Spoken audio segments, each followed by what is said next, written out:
Hello বন্ধুরা, সবাই কেমন আছেন? স্বাগতম নতুন একটি এপিসোডে। মিশরের পিরামিড বর্তমান বিশ্বের সবচেয়ে আশ্চর্যের বিষয়গুলোর মধ্যে অন্যতম। আজও কি মানুষ দ্বারা তৈরি হয়েছিল এই উঁচু উঁচু পিরামিডগুলো, নাকি এর পেছনে লুকিয়ে আছে অন্য কোনো রহস্য? চলুন বন্ধুরা, আজকের ভিডিও থেকে জেনে আসি মিশরের পিরামিডগুলো বানানোর পিছনে কাদের হাত রয়েছে। বিশ্বে পিরামিড কেবল মিশরের সভ্যতাতেই তৈরি হয়নি। মেসো আমেরিকান সভ্যতায়, ব্যাবিলীয় সভ্যতায়, জাভা সভ্যতায় এ পিরামিডের উপস্থিতি ছিল, যা বর্তমানেও রয়েছেন। কিন্তু সবচেয়ে আলোচিত হচ্ছে মিশরের পিরামিডগুলো, কারণ আয়তন, উচ্চতা এগুলো এত বিশাল, যার কারণে এগুলো নিয়ে মানুষের কৌতূহল বেশি ছিল। বিশেষ করে মিশরের ইজার খুফুর পিরামিডের উচ্চতা ছিল 481 ফুট, যা বর্তমানে 50 তলা বিল্ডিংয়ের চেয়েও উঁচু। গবেষকদের মতে প্রায় 20 থেকে 30,000 পাথর খোদাইয়ে দক্ষ রাজমিস্ত্রি একটানা 20 বছর ধরে কাজ করেছিলেন। এই পিরামিডগুলো প্রায় 23 লক্ষ বিশাল আকার পাথর খণ্ড দিয়ে তৈরি করা হয়েছিল। তাদের এক একটির ওজন ছিল গড়ে 2 থেকে 15 টন পর্যন্ত, যা বর্তমান বিশ্বের আধুনিক যন্ত্রপাতি দিয়ে বানাতেও বেশ কষ্টসাধ্য ব্যাপার। মিশরের ছোট বড় মিলিয়ে প্রায় 100টির বেশি পিরামিড পাওয়া গেছে। পিরামিড বানানো শুরু খ্রিস্টপূর্ব 26 শতাব্দীতে। বর্তমান মিশরে আমরা যে গিজা পিরামিডগুলো দেখতে পাই, এগুলোরও 100 বছর আগে মিশরের প্রথম পিরামিড নির্মাণ করা হয়। সেটা দেখতে ঠিক গিজার পিরামিডের মতো ছিল না, বরং এটি ছিল ধাপে ধাপে উঠে যাওয়া সিঁড়ির আকৃতি। তারপর এগুলোর আকৃতি নিখুঁত হতে হতে আজকের এই পিরামিডগুলো তৈরি হয়। আর এই পিরামিডগুলোর বাহিরের আস্তরণ ছিল উজ্জ্বল চুনা পাথর দিয়ে আবৃত। সূর্যের প্রতিফলনে মসৃণ, উজ্জ্বল ও চকচকে পিরামিডকে দূর থেকে দেখলে মনে হতো দৈত্য আকৃতির কোনো এক রত্ন। পিরামিড এবং সমাধিগুলোকে পাহারা দেওয়ার জন্য তৈরি করা হয়েছিল স্ফিংক্স নামে একটি দানবীয় মূর্তি, যার মুখ ছিল মানুষের মতো, দেহ সিংহের এবং পাখা ঈগলের মতো। তবে সবচেয়ে মজার ব্যাপার হলো, এই পিরামিড নির্মাণের কাজ চলছিল মাত্র কয়েকশো বছরের মতো, যদিও মিশরীয় সভ্যতার বয়স ছিল প্রায় 3000 বছর। এখন প্রশ্ন হতে পারে, এই পিরামিডগুলো বানানো হয়েছিল কেন? প্রাচীন মিশরীয়দের ধর্মীয় বিশ্বাসের একটি গুরুত্বপূর্ণ অংশ ছিল পুনর্জন্মে বিশ্বাস। তারা বিশ্বাস করত তাদের মৃত্যুর পরে তাদের আত্মা আবার জেগে উঠবে, আর মৃত্যুর পরবর্তী জগতেও প্রয়োজন হবে ধন দৌলত ও অন্যান্য জাগতিক বিষয়। মিশরের ফারাওদের দেবতা হিসেবে গণ্য করা হতো, তাই তারা মারা গেলে তাদের দেহকে মমি করে রাখা হতো, এবং সেই মমিগুলো সংরক্ষণের জন্য তারা বানিয়েছিল পিরামিডের বিশাল বিশাল সৌধ।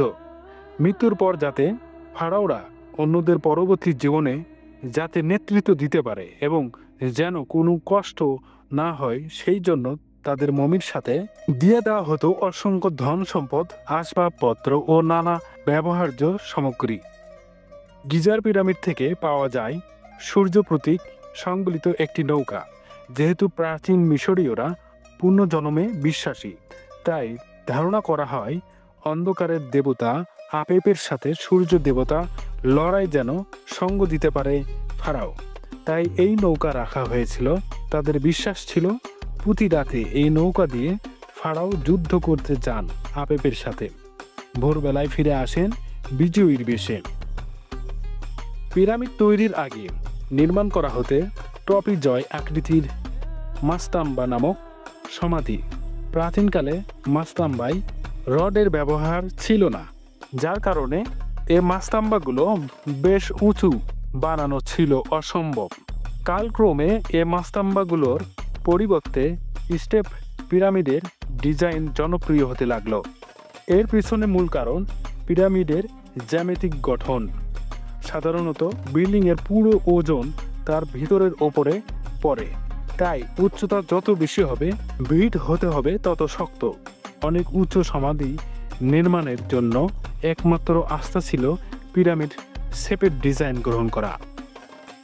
এবার আসি, পিরামিড কারা তৈরি করেছিল। আরব অঞ্চলে প্রাচীন একটি প্রবাদ আছে, মানুষ ভয় পায় সময়কে আর সময় ভয় পায় পিরামিডকে। আর এ থেকেই পিরামিড নিয়ে নানান মত চালু আছে। কারো মতে পিরামিড তৈরি করেছে কালো জাদুবিদ্যার প্রয়োগ থেকে, কারো মতে মহাজাগতিক শক্তির সাথে মিত্রতা করে পিরামিড বানিয়েছিল, আবার কেউ বলে জিনেরা পিরামিড বানাতে সাহায্য করেছিল। তাছাড়া বর্তমান বিশ্বে পিরামিড এলিয়েন বানিয়েছে বলে খুব জনপ্রিয় মতবাদ চালু আছে। এ ধারণা শুধু সাধারণ মানুষের নয়, স্বয়ং বিশ্বের অন্যতম ধনী এলন মাস্ক এক টুইট করেন, পিরামিড অবশ্য এলিয়েনরাই তৈরি করেছে, তবে এগুলো কেবল কল্পকাহিনীর মধ্যেই সীমাবদ্ধ রয়ে গেছে। সাম্প্রতিক কিছু গবেষণা থেকে এই পিরামিড নির্মাতাদের সম্পর্কে পরিষ্কার কিছু ধারণা পাওয়া গেছে। গিজার পিরামিডের কাছে খুঁজে পাওয়া যায় পিরামিড নির্মাতাদের সমাধি, তাদের হাড়হাড্ডি। শুধু তাই নয়, তাদের সমাধিতে পাওয়া গেছে গরুর মতো বহু পশুর হাড়হাড্ডি, যা সেই সময়ের মিশরের বিলাসী খাবার হিসেবেই গণ্য করা হতো। এসব সুযোগ সুবিধা তো আর দাস দাসীর পাওয়ার কথা নয়। আর এসব দেখে বিশ্লেষকরা মনে করেন পিরামিডের প্রস্তুতকারকরা ছিলেন দক্ষ নির্মাতা। তারা কেউ বাহির থেকে আনা দাস দাসী ছিলেন না, তারা মিশরের স্থানীয় ছিলেন এবং আশেপাশের এলাকা থেকেই আসতেন। পিরামিডের আশেপাশে ছিল স্থানীয় শ্রমিকদের থাকার জায়গা। এই উদ্দেশ্যেই গড়ে উঠেছিল বেশ কয়েকটি গ্রাম। এ থেকে জানা যায় দাস দাসীদের দিয়ে পিরামিড বানানো হয়নি। তবে পিরামিড নিয়ে এখনও সব রহস্য উন্মুক্ত হয়নি। পিরামিডের ভিতরের অসংখ্য সুড়ঙ্গ, গোপন কুঠুরির ভিতরে রহস্য এখনও অমীমাংসিত। শুধু পিরামিড নয়, প্রাক্তন ফারাওদের সংরক্ষিত মমিগুলো আরেক বিষয়। যেমন ফারাও রাজত্বের কনিষ্ঠতম শাসক তুতির আমিনি মমিসহ সমাধি আবিষ্কারের পরে ঘটে নিদারুণ কিছু ঘটনা। সেখান থেকেই আবার ফারাওদের অভিশাপ নিয়ে বহু আলাপ আলোচনা, গুঞ্জন শুরু হয়। আশা করা যায় এই সকল অমীমাংসিত রহস্য কোনো একদিন উন্মোচিত হবে। মানুষ জানবে মিশরীয় সভ্যতার আরও অনেক কিছু। আর যুগ যুগ ধরে পিরামিডগুলো তাদের সাক্ষী হয়ে মরুর বুকে এভাবেই দাঁড়িয়ে থাকবে।